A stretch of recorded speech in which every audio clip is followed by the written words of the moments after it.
Sir सिर्फ 98 days बचे हैं, 100 डेज बचे हैं, 98 डेज बचे, ओके 98 डेज बचे हैं। अबे बैगन जैसी शकल तुम्हारी पहले से ही है और तुम उसको खराब बना लोगे तो कैसे लगोगे बताओ। फट रही है सर हमारी। Sir just 99 days sir, 99 days बचे हैं, हम फोड़ देंगे। देखो बेटा, ऑब्वियस सी बात है सब लोग एक जैसे नहीं होते, हालांकि हमारा बैच एक है, टीचर एक है, सब्जेक्ट सबको वही पढ़ना है, लेकिन सब लोग एक जैसे नहीं होते। कुछ लोग कह रहे हैं सर सिर्फ 99 डेज 98 डेज बचे सर, कैसे होगा, डर लग रहा है। और कुछ लोग कह रहे हैं सर फोड़ देंगे, अभी तो बहुत समय है। यहीं पे ये एटीट्यूड का फर्क आ जाता है। जीतने वाले इंसान का एटीट्यूड ये होता है जितना समय है उसमें ज्यादा चाहिए, उसमें और ज्यादा मेहनत करेंगे, फोड़ देंगे साहब। और हारने वाला इंसान एटीट्यूड हमेशा ये रहता है सिर्फ इतने दिन बचे हैं, भाई इतनी जोर से करेगा तो टट्टी निकल जाएगी, सिर्फ इतने दिन बचे हैं। तो कहां था इतने दिनों से, कहां था इतने दिनों से? सर कोई बात नहीं, अब करेंगे तो तैयारी हो जाएगी क्या? सुनना ध्यान से, अगर तुम थोड़े भी लॉजिकल हो ना, तुम 5वीं 6ठी क्लास के बच्चे नहीं हो, तुम साहब 12th पास कर चुके हो। और मैं परेशान हो गया ये सुन सुन के। जिस दिन बैच स्टार्ट हुआ था, जिस दिन 12th का पेपर हुआ था, बैच स्टार्ट हुआ था, उस दिन भी यही सवाल था, सर अभी से स्टार्ट करें तो हो जाएगा। बैच के 4 महीने बाद, सर अभी से स्टार्ट करें तो हो जाएगा। 11th खत्म हो गया, सर अभी से स्टार्ट करें तो हो जाएगा। क्रैश कोर्स आया, सर अभी से स्टार्ट करें तो हो जाएगा। अब नीट का रिजल्ट, नीट का डेट आ गया, सर अभी से स्टार्ट करें तो हो जाएगा। और यकीन मानिए अभी से 1 महीने बाद भी हजारों बच्चे ऐसे मैसेज करते हैं, सर अभी से स्टार्ट करें तो हो जाएगा। नीट के 1 महीने पहले बच्चे पूछेंगे, सर अभी से स्टार्ट करें तो हो जाएगा। हजारों वीडियो इस पे पड़े हैं, सर अभी से स्टार्ट करें तो हो जाएगा। अरे जीवन भर सवाल ही पूछेगा कि कब से स्टार्ट करें तो हो जाएगा। हद होती है भाई। मतलब तुम 4th क्लास के बच्चे हो, 5th क्लास के बच्चे हो, इतनी भी तुम्हें सोचने समझने की शक्ति नहीं है कि तुम किस तरह के एग्जाम की प्रिपरेशन कर रहे हो, कितने बच्चे उसमें बैठते हैं, तुम्हारी कैपेबिलिटी क्या है, तुम्हारी वीकनेस क्या है, तुम्हारा स्ट्रेंथ क्या है। तुम्हारा बस चले तो 1 दिन पहले भी यही पूछोगे, सर अभी से स्टार्ट करें तो हो जाएगा। पता है सिलेक्शन कब रुकता है? पता है सिलेक्शन कब रुकता है? कब रुकता है सिलेक्शन? जिस दिन नीट का डेट आता है, जिस दिन नीट का डेट आ जाता है ना, उसी दिन सिलेक्शन रुक जाता है। और ऐसे कैसे, हम तो इंतजार कर रहे होते हैं कि कब नीट का डेट आए, हम पढ़ना शुरू करें और मास्टर से सवाल पूछे, सर अभी से स्टार्ट करें तो हो जाएगा क्या? देख भाई, बड़े बुजुर्ग ने कहा है, जब जागो तभी सवेरा। कुछ ना हो तो मेहनत करेगा तो जीवन में कुछ अच्छा जरूर हो जाएगा। हाँ, तू अभी से स्टार्ट कर। जो साल भर से पढ़ रहा है उसको थोड़ा एडवांटेज तो मिलेगा ना बेटा। तू अभी से स्टार्ट करेगा तो तुम्हें मेहनत ज्यादा करना पड़ेगा।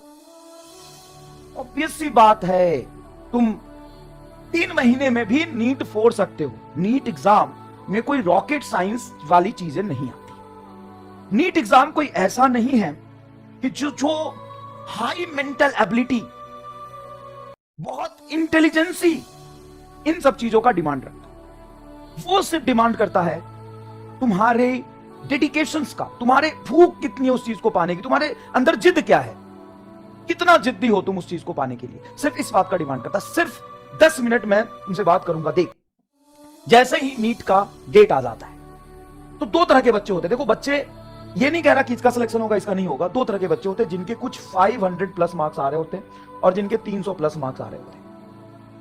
अब जिसके 500 प्लस मार्क्स आ रहे हैं ना, हजारों मैसेज इधर उधर जाके करते हैं, सर मेरे मार्क्स नहीं बढ़ रहे हैं, क्या करें? सर रिवीजन का प्रॉब्लम आ रहा है, सर इसका प्रॉब्लम आ रहा है, सर इस चीज का प्रॉब्लम आ रहा है, सर हो पाएगा कि नहीं हो पाएगा? देखो बेटा, मैं तुमसे सिर्फ इतना ही कहूंगा, सिर्फ और सिर्फ इतना ही कहूंगा। तुम्हारे 450 आ रहे हैं, 500 आ रहे हैं, 550 आ रहे हैं या 520 आ रहे हैं, बैठे बैठे तो नहीं आए, तुमने मेहनत किया है ना, तुमने मेहनत किया है ना। तुमने समय दिया है ना, तभी आ रहे हैं। सर लेकिन सिलेक्शन तो 650 पे होता है, 625 पे होता है। भाई साहब सिलेक्शन कितने पे होता है मुझे नहीं पता, या हम उसके बारे में बात नहीं कर रहे, हम सिर्फ इस बारे में बात कर रहे हैं कि तुम्हारे 500 480 आ रहे हैं, 450 500 525 आ रहे हैं, क्या वो बिना पढ़े आ रहे हैं? अगर तुम में बुद्धि नहीं होता तो क्या इतने आते? अगर तुम सही जगह पे सही मेंटर से नहीं पढ़ रहे होते, सही बैच में नहीं होते, तो क्या इतने आ जाते? नहीं सर। अगर तुम में कैपेबिलिटी नहीं होती तो क्या इतने आ जाते? नहीं सर। कुछ तो है हम में, हम सही जगह पे हैं, हम मेहनत कर रहे हैं, लेकिन कहीं ना कहीं लैग हो रहा है। ठीक है, अब 10,000 बच्चे होंगे मान लो अपने बैच में जिसके इतने मार्क्स आ रहे हैं। अब 10,000 बच्चों का कोई एक कॉमन प्रॉब्लम तो नहीं है, सबका प्रॉब्लम अलग अलग है। बस अभी जिनके 500 नंबर आ रहे हैं उनमें से मेजॉरिटी का सिलेक्शन बस इस बात से रुकता है कि जैसे ही नीट का डेट आया, वो इस बात से पैनिक हो जाते हैं कि अचानक से मेरे पे लोड बढ़ गया, रिवीजन कैसे करे समझ नहीं आ रहा, टेस्ट को मैनेज कैसे करे समझ नहीं आ रहा, टेस्ट देने में सिली मिस्टेक्स हो जा रहा, नंबर नहीं बढ़ रहा, 2 सब्जेक्ट स्ट्रांग है ये खराब है, इस चैप्टर में मेरा ये खराब है। बेटा अभी भी 90 से 100 डेज तुम्हारे पास है, तुम बस एक काम करो।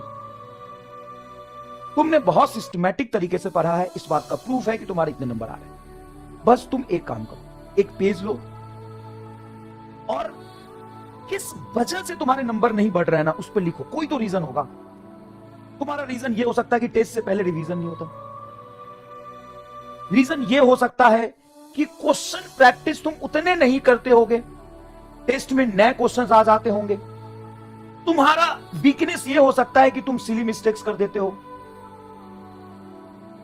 सिली मिस्टेक कर देते हो। तुम में कितनी कमियां है ना इस बात से फर्क नहीं पड़ता। तुम अपनी काउंटलेस कमियों को लिखो, जो तुम्हें लग रहा है ना तुम लिखो। तुम में कुछ अच्छाई है तो कुछ कमी भी होगा ना। सर हमारा फिजिक्स ही खराब है सर पूरा, तो लिख मेरा फिजिक्स खराब है। अब ऐसा भी नहीं होता कि फिजिक्स पूरा खराब है, फिजिक्स में मेरे 6 चैप्टर खराब है, लिख लिख और अपने आप से ईमानदार बनो। और ये सब चीज करने के लिए ना तुम्हें किसी टीचर के पास आने की जरूरत नहीं है, कोई यूट्यूब वीडियो देखने की जरूरत नहीं है, ना ही तुम्हें अपने दोस्तों से बात करने की जरूरत है। तुम अपनी कमी खुद समझते हो। और तुम ये क्यों नहीं मान रहे यार कि तुम बच्चे नहीं रहे? अब तुम ये क्यों नहीं मान रहे? तुम अपना आगे का स्ट्रैटेजी खुद बना सकते हो। कुछ दिन पहले ही मैंने कहा था, दूसरे की गर्लफ्रेंड, दूसरे का नोट्स और दूसरे का स्ट्रैटेजी आपके किसी काम का नहीं है, बस वो दिखने में ही अच्छा लगता है। हाँ, स्ट्रैटेजी भी जोड़ दिया। दूसरे की गर्लफ्रेंड, दूसरे की स्ट्रैटेजी और दूसरे का नोट्स आपके किसी काम का नहीं। हाँ, और दूसरे का मोटिवेशन भी। दूसरे का नोट्स, दूसरे की स्ट्रैटेजी, दूसरे का मोटिवेशन और दूसरे की गर्लफ्रेंड आपके किसी काम का नहीं। अगर आप किसी शहर के किसी हॉस्टल में रह रहे हैं, या फिर आप लाइब्रेरी में जाके पढ़ रहे हैं, या फिर आप कहीं ग्रुप स्टडी करते हैं अपने मोहल्ले में, तो ये प्रॉब्लम ना तो किसी टीचर से जाके शेयर करना है, ना तो होता है मान लो कोई लाइब्रेरी में हम पढ़ने जा रहे हैं, उस लाइब्रेरी के कोई नेता होते हैं, एक भैया होते हैं जिनसे सब जाके पूछते हैं कि भैया कैसा लग रहा, आप कुछ बताइए इस बार पेपर कैसा आ सकता है। अबे उसको इतना ही पता होता तो कॉलेज में नहीं होता, बेवकूफ है वो। भैया आप बताइए कि मेरा सिलेक्शन होगा कि नहीं होगा। अरे भैया को खुद ही नहीं पता, और भैया को अगर फ्यूचर पता होता, अच्छा भैया बताते भी है, तुम्हारा ये कमजोर लग रहा है, तुम यहां मेहनत करो। Complete isolation. भैया तो छोड़, अपने मां बाप से भी रिश्ता तोड़ दे। इस 3 महीने तुम्हें कंप्लीट आइसोलेशन में जाना ही है। कंप्लीट आइसोलेशन सबसे बड़ा इंपॉर्टेंट और जरूरी काम है कि तुम्हें कंप्लीट आइसोलेशन में जाना है। Complete isolation. तुम्हें अपने वीकनेस को लिखना है, अपने स्ट्रॉन्ग पॉइंट को भी लिखो, ताकि तुम्हें थोड़ा मोटिवेशन मिले कि मेरा ये ठीक है, ये खराब है। अब तुम्हारे नंबर अगर 480 आ रहे हैं तो नेक्स्ट एग्जाम में जान लगा दो, अपने 2 वीकनेस पे काम करो, उसको 490 लाने की कोशिश करो। यहां से सीधा 550 नहीं जाएगा। तुम्हारे 500 नंबर आ रहे हैं बेटा, तू मेहनत कर, तू जितना कर रहा था उससे थोड़ा ज्यादा पर तू 510 नंबर लाने की कोशिश कर। और कैसे नहीं होगा यार, जब 500 आ सकते हैं तो 510 क्यों नहीं? 510 आ सकता है। 20 दिन और पढ़ेगा, खूब मेहनत करेगा अपनी 10 कमजोरियों पे। अरे कुछ तो कमजोरी है तभी तो नंबर नहीं आ रहे ना यार, कुछ तो प्रॉब्लम है ना। वो प्रॉब्लम मैं जानता हूं क्या? मैं कंपटीशन की तैयारी कर रहा हूं, मैं फिजिक्स केमिस्ट्री पढ़ा हूं क्या? सॉरी, बायोलॉजी पढ़ा हूं क्या? नहीं तो मैं कैसे बताऊं नीट कैसे क्वालिफाई होगा, कैसे पढ़ने से और क्या स्ट्रेटजी रखनी है? अरे मैं तो सीधा साधा मास्टर हूं जो खाली फिजिक्स पढ़ाता हूं, मुझे फिजिक्स आता है बस। तो मैं तुम्हें क्या स्ट्रेटजी दे दूंगा? एक बायोलॉजी का मास्टर क्या स्ट्रेटजी दे देगा बता? या नेतागिरी करने से, है ना, ग्रुप डिस्कशन करने से, भाषणबाजी करने से क्या हो जाएगा? तू 6ठी क्लास का बच्चा है, तू 5वीं क्लास का बच्चा है, नहीं है ना? और जब तू इतने नंबर ला सकता है, इतने नंबर ला सकता है, तो इसे 20 ज्यादा नंबर क्यों नहीं ला सकता? 20 नंबर ज्यादा क्यों नहीं ला सकता? बता, इसका रीजन बता मुझे। तू मेरे से आगे पूछेगा, सर आप बताओ, नंबर नहीं बढ़ रहे 2 महीने से, आप बताओ। अबे मैं क्या बताऊं तुम्हारी प्रॉब्लम? तू कहां लैग कर रहा है? रियलिटी में तुम जो फील कर रहे हो उसको मैं कैसे समझूं? तुम्हारा बायोलॉजिकल साइकिल क्या है, तुम्हारा पास्ट क्या है, तुम्हारा फ्यूचर क्या है? तुम कहीं लड़कीबाजी के चक्कर में तो नहीं पड़े हो? मैं क्या जानूं किस वजह से तेरा नंबर कम आ रहा है? तू अकेले रहता है, दिन भर सोता रहता है, तू सिर्फ इतना सोचता है कल पढ़ूंगा, परसों पढ़ूंगा। अब क्या प्रॉब्लम है वो तुम्हें पता है। अब तुम्हें पता है तो उस पर काम करो। मैं तुम्हें बता दूं, 90 दिन बच्चे हैं, ये चैप्टर लिख लो जो अभी करने हैं, 10 दिन में रिवीजन करना, इतने टेस्ट देना। तुम्हें नहीं पता कि टेस्ट देने से नंबर इंप्रूव होता है और टेस्ट देने से अपनी कमियां पता चलती है और 15 टेस्ट देना जरूरी है। तुम्हें नहीं पता? नहीं पता है ना, तो एक काम कर, अगले साल ड्रॉप कर ले। तुम्हें ये भी नहीं पता? तुम्हें ये नहीं पता कि अभी 90 दिन बचे हैं, इसमें से हम कोशिश करेंगे कि 30 दिन में हम पूरा सिलेबस खत्म कर ले और अगले 30 दिन में हम रिवीजन करेंगे और अगले 30 दिन में हम टेस्ट देंगे। तू पहले 30 दिन में टेस्ट दे और फाइंड आउट करके तुम्हारी कमी क्या है। हर आदमी का प्लान अलग होता है, हर आदमी का टाइम अलग होता है, हर आदमी का मेंटल स्टेट अलग होता है, हर आदमी का काम करने का तरीका अलग होता है। और हमने हजारों बच्चे देखे ऐसे जिसके 250 आ रहे होते हैं और वो नीट एग्जाम में 500 लेके आता है, 550 लेके आता है। और अपनी स्ट्रेटजी कभी से शेयर मत करो, किसी से शेयर मत करो और ना ही उसको वेरीफाई करो। तुम्हारा टाइम जोन है, तुम्हारा तरीका है, तुम पढ़ो। कोई अच्छा दोस्त मिलता है, बहुत अच्छा दोस्त मिलता है जो तुम्हारी 2-4 डाउट बता सकता है सब्जेक्ट में, उससे बात करो। रिवीजन प्रॉब्लम बच्चा लिखता है, तो रिवीजन प्रॉब्लम क्यों है? टाइम नहीं है, सबके पास उतनी ही टाइम है। अगर कोई कर पा रहा है, आप नहीं कर पा रहे, तो क्यों नहीं कर पा रहे? मैं गोली खिला दूं क्या एक जिससे रिवीजन हो जाएगा? और जिनके सारे 300 नंबर आ रहे हैं उनको लगता है डर।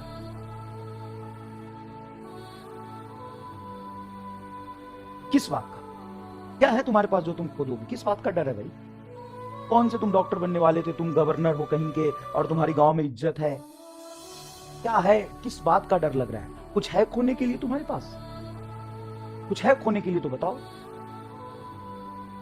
नहीं ना, तो चुपचाप 3 महीना बचा है, अपनी दशा और दिशा दोनों बदल, सुधर जाओ। और लास्ट के 3 महीने का जो गेम होता है ना, नीट कौन फोड़ेगा वो वही डिसाइड होगा। लास्ट के 3 महीने में कौन कितना बेहतरीन खेलता है। आपने पिछले 9 महीने में मेहनत किया होगा, चाहे आपकी तैयारी कितनी भी हो, चाहे आप 600 नंबर ला रहे हो, 650 नंबर ला रहे हो, 500 नंबर ला रहे हो, आपने पिछले 9 महीने में जो तैयारी किया ना, और उसका अगर आउटपुट X है, ईमानदारी से बता दो, वो कहीं खराब नहीं जा रहा, उसका आउटपुट आपको हमेशा काम आएगा।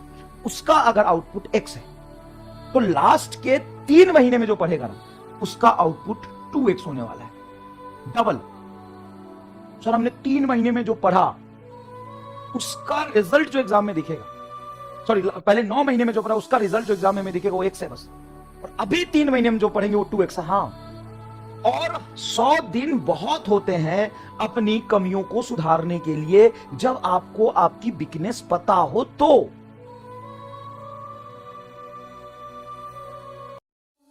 आपके पास 100 दिन हैं, अपने ऊपर लगा काला धब्बा, डाउट, वीकनेसेस, इन सबको ठीक करने का। और याद रखिएगा, ना तो इस जमाने में तुम्हारा कोई सच्चा दोस्त है, ना ही कोई रिलेटिव है, माँ बाप एक अलग केस होता है, लेकिन वो भी सक्सेस को अप्रिशिएट करते हैं, रिस्पेक्ट करते हैं।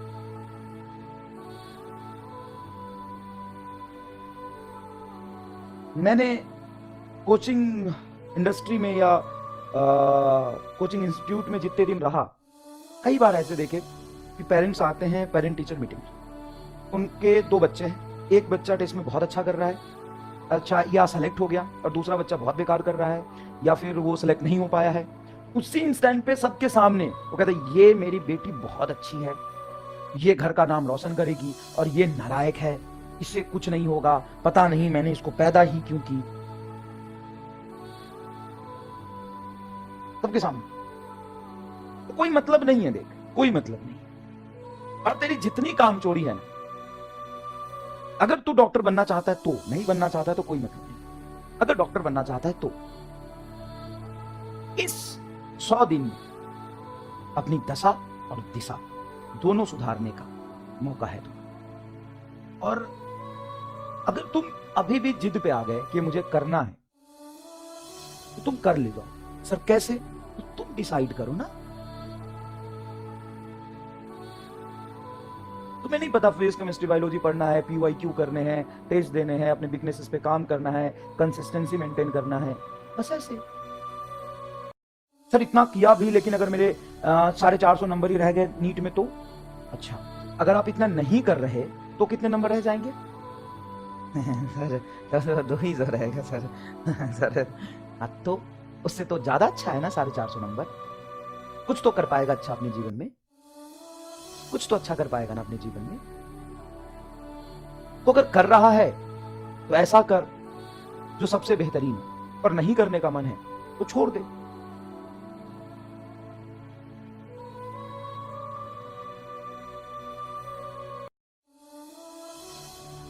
नहीं करना है तो छोड़ दे। और तुम बहुत छोटे बच्चे नहीं हो, तुम्हें पता है कि एग्जाम क्वालिफाई करने का कोई शॉर्ट ट्रिक नहीं होता। एक बच्चे का कल मेरे पास मैसेज आया, सर मैंने 20 दिन पहले यकीन ज्वाइन किया है, और you know and you better understand कि सर इतना टाइम तो नहीं है, तो आप मुझे सारे एमआर स्टार लिख के दे दो।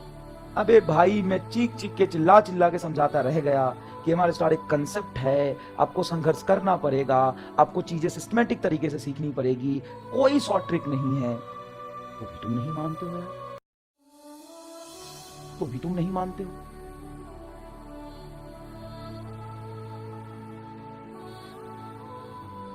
और किस बात पे डाउट कर रहे हो?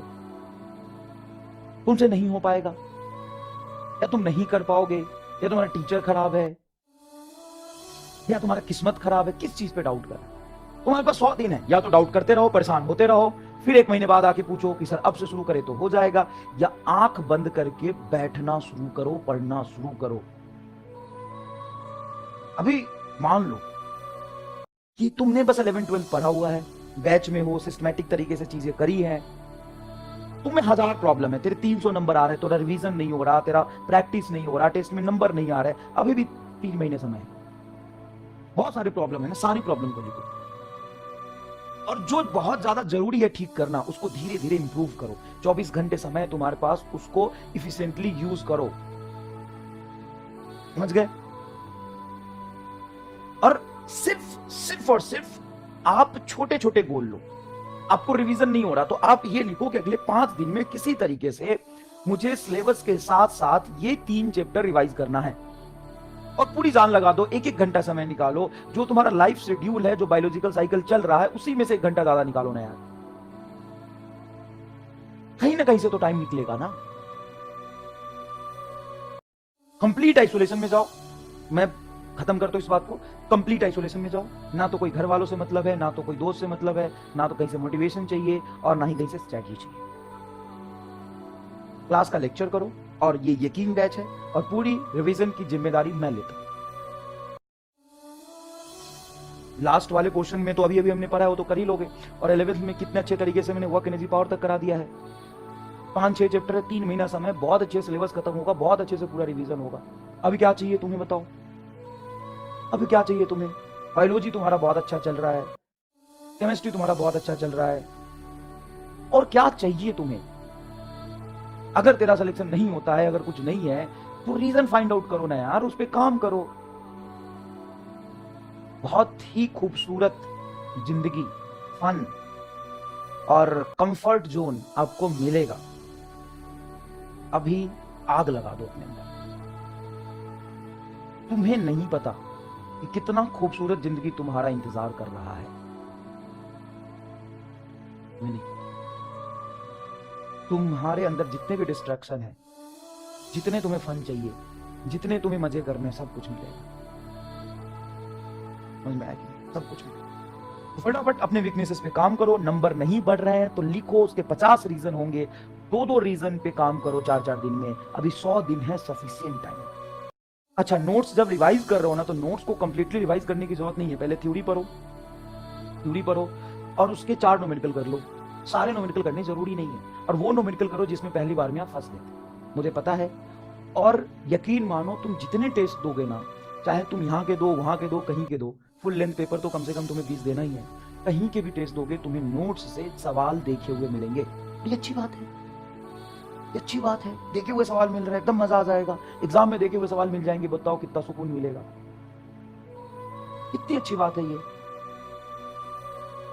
अगर तुम पूरा रिवाइज नहीं कर पा रहे हो, मतलब तुम्हें लग रहा है कि सर काइनेमेटिक्स रिवाइज करने में बहुत टाइम लगेगा, तो किसने बोला काइनेमेटिक्स से हर सवाल रिवाइज करने? ऐसा भी है कि काइनेमेटिक्स से एक ही कंसेप्ट पे 4-4 सवाल है।